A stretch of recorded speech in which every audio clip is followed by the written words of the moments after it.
মা, এটা কি হচ্ছে? মেয়ে মেয়েতে ফোঁটা দিচ্ছে কেন? ভাই ফোঁটাতে কি মেয়ে মেয়ে ফোঁটা দেওয়া যায়?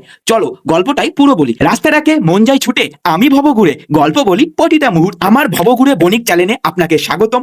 এবং এদিন ছিল হচ্ছে ভাইফোঁটা। ভাইফোঁটার দিন সবাই প্রথমে সাজিয়ে নেয় মিষ্টি টিষ্টি, যেখানে ভাইফোঁটা দেওয়া হবে। সবার প্রথমে আমি দাদুকে ডাকতে চলে যাই, দাদুকে ভাইফোঁটা দিয়ে দেয় আমার দিদি এবং বোনরা। তারপরে চলে আসে ভাইফোঁটা স্পেশাল কেক, সেটার জন্য আমরা ওয়েট করছিলাম, সেই জন্য প্রথমে আমাদের দেয়নি। তো তারপরে কেক চলে আসার পর আবার সাজিয়ে নেওয়া হয় সুন্দর করে। সাজানোর পর দেখো কত সুন্দর লাগছে, 5 রকমের মিষ্টি, চকলেট, কেক, মানে কি বলবো, এত সুন্দর লাগছে দেখে। তারপরে শুরু হয়ে যায় বনে বনে ফোঁটা দেওয়া, মানে বোন বোনদের ফোঁটা দেওয়া। সেই বোন বোনদের ফোঁটা দেওয়ার পর্ব শেষ করে চলে আসে হয় ভাই ফোঁটা, মানে আমাদের ফোঁটা দেওয়া। তারই কিছু ফটো তোমাদের সামনে ধারণ করা হলো, কারণ ভিডিও আমি করতে পারিনি সেদিন, আমার মারও শরীর খারাপ ছিল এবং ভাই ফোঁটাতে আমি যেহেতু বসে। তারপরে আমরা ভাই ফোঁটার স্পেশাল যে কেকটা এনেছিলাম সেটা কেটে ফেলি, এবং তারপরে মা বলে গিয়ে দেখতো রান্নাঘরে যে চালটা হয়েছে কিনা। তো আমি চালটা দেখতে চলে যাই, তখনই আমার চোখ পড়ে মাংসের দিকে। তো তারপরে আমি মাংসটা দেখি এবং এত সুন্দর লাগছিল না। তারপরে মাসি নিয়ে এসেছিল হচ্ছে খিচুড়ি, মাসিদের গ্রামে হয়েছিল কালী পুজো, সেই স্পেশাল খিচুড়ি নিয়ে এসেছিল।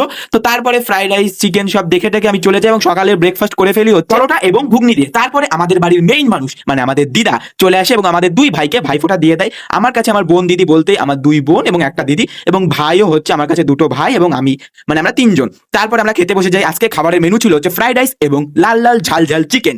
তো দেখা হচ্ছে আবার নতুন কোনো গল্পের মোড়ে, নতুন কোনো গল্প নিয়ে। ততক্ষণের জন্য বাই, ভালো থেকো সবাই, এবং ভিডিওটিতে একটি লাইক কমেন্টে জানিও ভিডিওটা কেমন লাগলো, এবং চ্যানেলটা অবশ্যই সাবস্ক্রাইব করো।